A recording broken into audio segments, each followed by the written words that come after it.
ये देखिए, CCTV footage में बिल्कुल साफ दिखाई दे रहा है कि अपराजिता जी गायब होने से पहले आखिरी बार आपसे मिली थीं।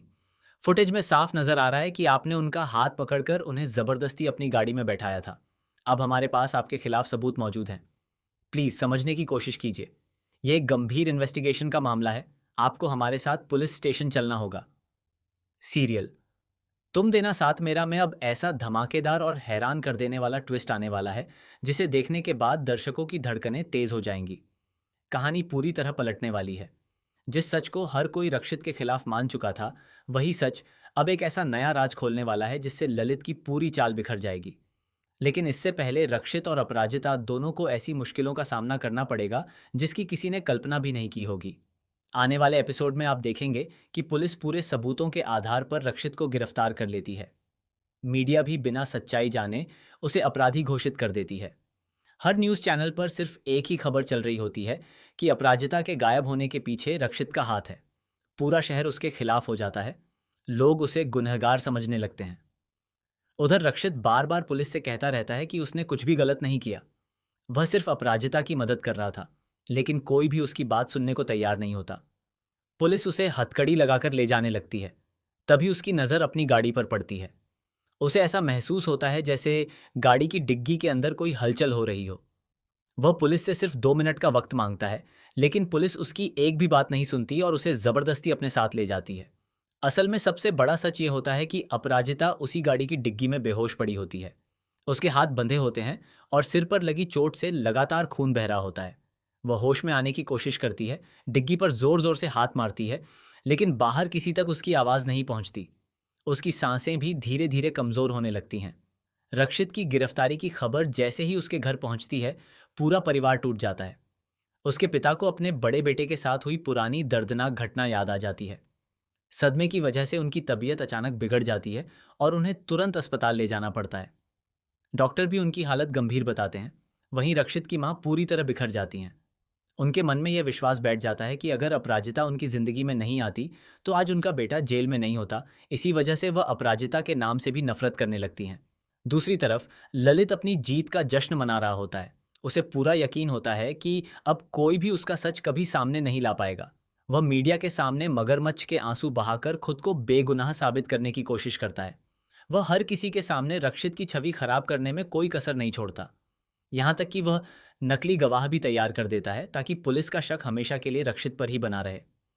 लेकिन कहानी में सबसे बड़ा धमाका तब होता है जब डिग्गी के अंदर पड़ी अपराजिता को धीरे धीरे होश आने लगता है। उसे धुंधली धुंधली बातें याद आने लगती हैं। उसे याद आता है कि रक्षित ने उसे सुरक्षित घर के पास छोड़ा था। जैसे ही वह आगे बढ़ी थी, पीछे से किसी ने उसके सिर पर जोरदार डंडा मारा था। इसके बाद उसे कुछ भी याद नहीं। इसी दौरान पुलिस को एक सीसीटीवी फुटेज मिलती है। फुटेज में सिर्फ इतना दिखाई देता है कि रक्षित अपराजिता का हाथ पकड़कर उसे अपनी गाड़ी में बैठा रहा है। अधूरी फुटेज देखकर पुलिस तुरंत फैसला कर लेती है कि अपराधी रक्षित ही है।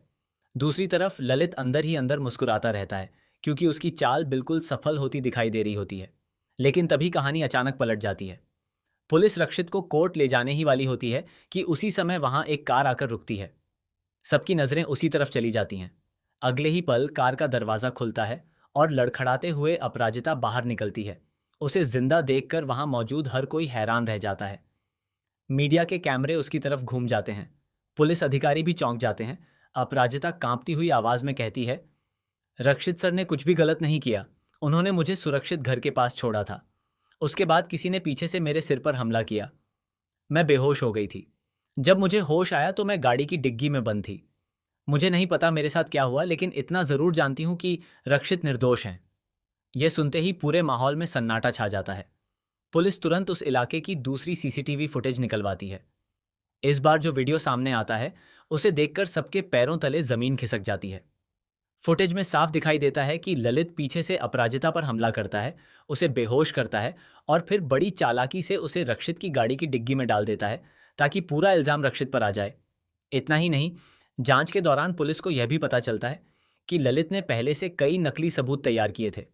उसने कुछ लोगों को पैसे देकर झूठी गवाही देने के लिए भी तैयार किया था। यहां तक कि मीडिया तक गलत खबर पहुंचाने का पूरा इंतजाम भी उसी ने किया था। यह सच्चाई सामने आते ही पुलिस तुरंत ललित को गिरफ्तार कर लेती है। ललित भागने की कोशिश करता है, लेकिन पुलिस उसे चारों तरफ से घेर लेती है। हथकड़ी लगते ही उसका घमंड चूर चूर हो जाता है। उधर रक्षित के परिवार को अपनी गलती का एहसास होने लगता है। अपराजिता सबके सामने हाथ जोड़कर रोते हुए माफी मांगती है। वह कहती है, मेरी वजह से आप सभी को इतनी बड़ी परेशानी झेलनी पड़ी। अगर मैं उस दिन सावधान रहती तो शायद यह सब कभी नहीं होता। मुझे माफ कर दीजिए। लेकिन तभी रक्षित उसके हाथ पकड़ लेता है और कहता है, तुम माफी क्यों मांग रही हो? गलती तुम्हारी नहीं, उस इंसान की है जिसने हम दोनों की जिंदगी बर्बाद करने की कोशिश की। मैं हर हाल में तुम्हारे साथ खड़ा रहूंगा। रक्षित की यह बात सुनकर अपराजिता की आंखों से आंसू बहने लगते हैं। परिवार के कुछ लोग भी भावुक हो जाते हैं, लेकिन रक्षित की मां अभी भी पूरी तरह उसे स्वीकार नहीं कर पाती।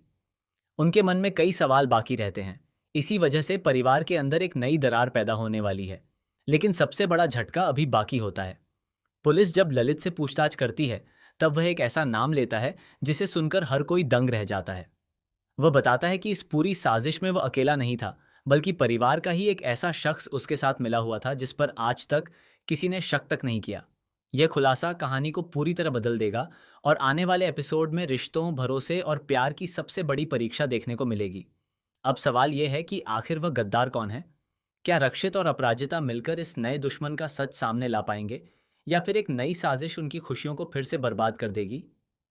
आने वाले एपिसोड में हर पल एक नया रहस्य, हर सीन एक नया झटका और हर खुलासा दर्शकों को स्क्रीन से बांधे रखने वाला है।